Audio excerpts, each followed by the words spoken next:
रहमतुल्लाहि व बरकातहू। अल्लाह के नाम से शुरू जो बड़ा मेहरबान और निहायत रहम करने वाला है।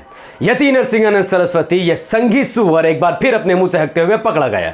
एक बार फिर यति नरसिंहानंद सरस्वती ने अपने हिंदू कम्युनिटी के लोगों को मूर्ख बनाने की कोशिश की। जात पात के आधार पर जो धर्म, इसका जो धर्म टिका हुआ है उसको छुपाने की कोशिश की, हिंदुओं को मूर्ख बनाने की कोशिश की है। यति नरसिंहानंद सरस्वती ने हिंदुओं को कहा कि जात पात जैसी कोई भी व्यवस्था हमारे धर्म में नहीं है, ये दूसरे धर्म से पाखंडी हिंदुओं ने ली है। यानी इनका वेद, इनका शास्त्र, इनकी गीता, इनका पुराण, जितना भी इनका धार्मिक किताब है उसमें जात पात का कोई भी जिक्र नहीं है। तभी अपने मुंह से हकते हकते यति नरसिंहानंद सरस्वती अपने मुंह से ही वो गंदा पैखाना कर निकल गया, जहां उसने कहा कि हिंदुओं को इंटर कास्ट मैरिज करनी चाहिए। अब सवाल यहां यह खड़े होता है कि अगर हिंदू धर्म में जात पात नहीं है, अगर इसके धर्म में कोई भी जात पात ऊंच नीच वाला सिस्टम नहीं है, यह खुद अपने मुंह से कहता है कि वर्ण व्यवस्था है और वर्ण व्यवस्था जाति के आधार पर नहीं है, तो सवाल यह पैदा होता है कि इंटर कास्ट का मतलब क्या? इंटर कास्ट का मतलब साफ साफ है कि उच्च जाति के लोगों को निचली जाति के औरतों से शादी करनी चाहिए। और यति नरसिंहानंद सरस्वती कहता है कि मैं इसके पक्ष में पूरी तरीके से खड़ा हूं। पहले सुनिए यति नरसिंहानंद सरस्वती को एक संघी जानवर के उसके मुंह से हकते हुए। देखिए, ये जाति जो व्यवस्था है ये अशास्त्रीय है, अवैधिक है जी, अवैधिक है, अशास्त्रीय है, अधार्मिक है, क्रूरतापूर्ण है। जाति व्यवस्था इस धर्म की है ही नहीं। हमारे यहाँ वर्ण व्यवस्था थी, ब्राह्मण, क्षत्रिय, वैश्य और शूद्र, ये वर्ण थे। जाति व्यवस्था ये लोगों ने पाखंड बनाया है, जो हिंदुओं के विनाश का मुख्य कारण है। और मैं नौजवानों से एक बात कहना चाहता हूँ, भारत के नौजवानों से, अपनी मर्जी से शादी करो जी।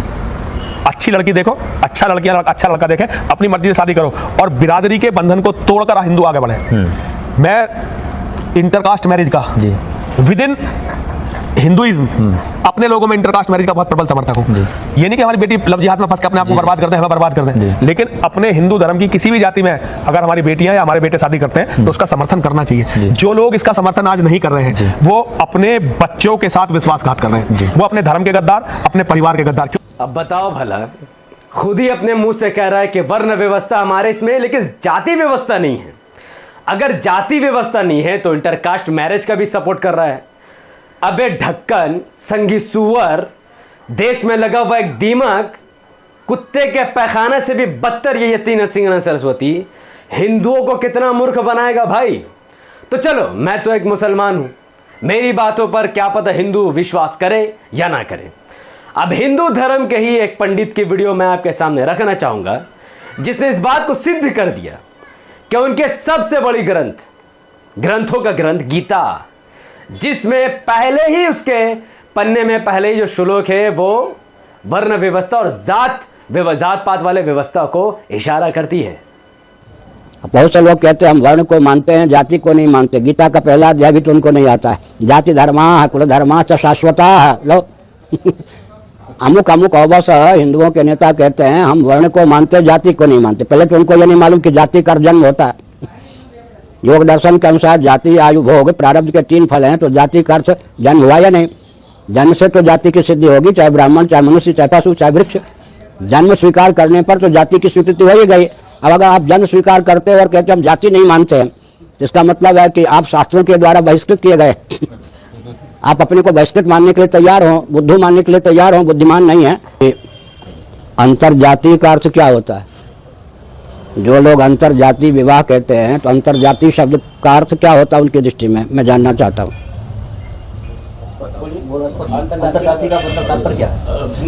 भिन्न जाति में अंतर जाति माने का अर्थ क्या हुआ? भिन्न जाति माने हिंदुओं में ना? हिंदुओं में। हाँ ठीक है, समझ गया। सुनिए फिर, ब्राह्मण का घर की कन्या से क्षत्रिय विवाह करता है तो सनातन विधा के अनुसार सूत्र जाति उस संतान की होगी, न ब्राह्मण न क्षत्रिय। कल्पना कीजिए कि काल्पनिक जगत में अंतर जाति विवाह को वैध सिद्ध कर दिया गया, उसके बाद जब उदारता के नाम पर कदम उठाया जाएगा उसका स्वरूप क्या होगा? मनुष्य जाति यही रहेगा ना? क्या उदारता जिसको कहते हैं उसके नाम पर अग्रिम कदम क्या होगा? क्या यहीं तक बात रुक जाएगी क्या?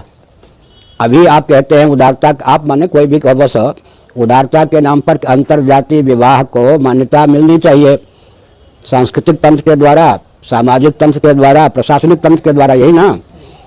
कल्पना करने में क्या आपत्ति है? मान लीजिए इसको मान्यता मिल गई, अब व्यावहारिक जगत में अंतर्जातीय विवाह प्रारंभ हो गया खुल्लम खुल्ला, अभी किंचित संकोच वश है, तो आगे जो फिर संतान होगी उसकी दृष्टि में वह संकीर्णता सिद्ध होगी या नहीं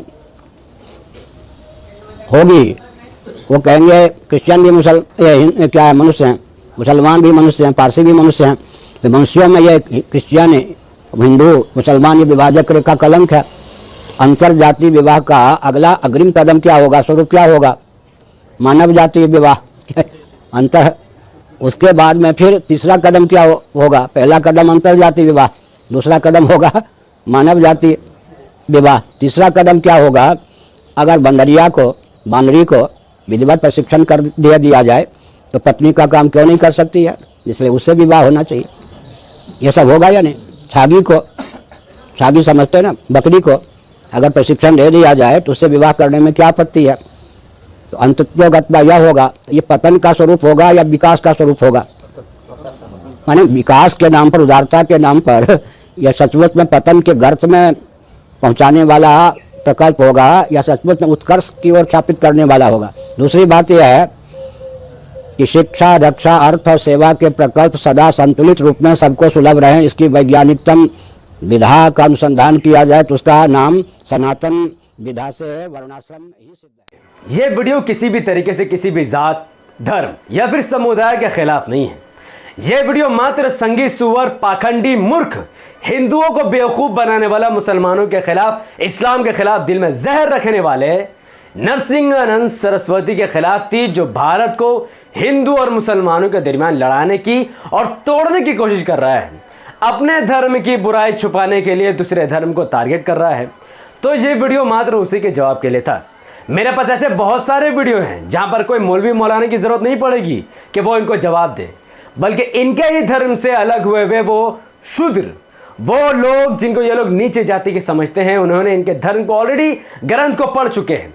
और अगर मैं उनकी वीडियो को आपके सामने रख दूं तो आपके पैरों तले जमीन खसक जाएगा कि जो ब्राह्मण कौम के लोग जिनके बारे में हम लोग बात कर रहे हैं, मैं उनको टारगेट नहीं करना चाहता, लेकिन उनके धर्म ग्रंथों पे ऐसी ऐसी बात लिखी है कि अगर उसकी चर्चा 1 मिनट के लिए भी मैं अपनी वीडियो में कर दूं तो क्या जाने ये लोग स्ट्राइक मार कर, माफ़ करना, रिपोर्ट करके मेरा चैनल ही बंद कर दे।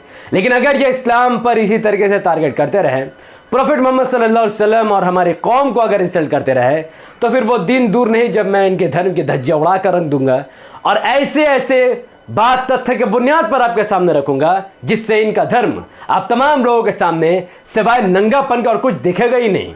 तो ये राहुल आर्या, अंकुर आर्या, सत्य सनातन, पुष्पेंद्र कुलश्रेष्ठा, ये तमाम लोग, यति नरसिंहानंद सरस्वती, कपिल मिश्रा, ये तमाम जहरीले लोग जो देश में दीमक बनकर देश के ही लोगों को लड़ाने के काम कर रहे हैं और ब्रिटिश साम्राज्य की इस रक्षा करने वाले सावरकर की आइडियोलॉजी को आगे बढ़ा रहे हैं, इनको हिंदू खुद दौड़ा दौड़ा कर मारेंगे। तो खैर, आज की वीडियो बस इतनी ही तक। अगर आपको वीडियो इन्फॉर्मेटिव लगा हो, अगर आपको लगता हो यस यार नरसिंहानंद सरस्वती को तो काफ़ी सही तरीके से एक्सपोज तो किया मैंने, वो भी उन्हीं के धर्म के एक पंडित से, कमाल देखिए मेरा, मैंने उससे नहीं किया बल्कि उसी के धर्म के पंडित से उसी को और उसके पाखंडी धर्म को मैंने नंगा कर दिया। अगर आपको वीडियो इन्फॉर्मेटिव लगा हो, अच्छा लगा हो, तो इस वीडियो को आपको लाखों लोगों तक पहुंचानी चाहिए। जितना ज्यादा ये वीडियो फैलेगा उतना ज्यादा चांसेस है कि यति नरसिंहानंद सरस्वती अपने मुंह से हगना बंद कर दे, इस्लाम, मोहम्मद सल्लल्लाहु अलैहि वसल्लम और हमारी कौम के खिलाफ बोलना बंद कर दे।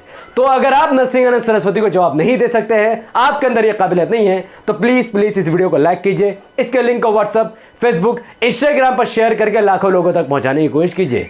अपनी बात हो कमेंट पर रखिए कि यति नरसिंहानंद सरस्वती के बारे में आप तमाम लोग जो भी इस वीडियो को देख रहे हैं वो एक लाइन में यति नरसिंहानंद सरस्वती के बारे में बिना गाली दिए कुछ बातें लिख सकते हैं। हमारे यूट्यूब चैनल द पॉलिटिकल को सब्सक्राइब कीजिए, बेल आइकन हिट कीजिए और मुझे अपनी दुआ में याद रखें। बहुत बहुत शुक्रिया। अस्सलाम वालेकुम रहमतुल्लाहि व बरकातहू। अल्लाह के इस्लाम ते रहमत व बरकात आप तमाम भाई और बहनों पर हो। मैं अल्लाह हबीब पीस अपॉन।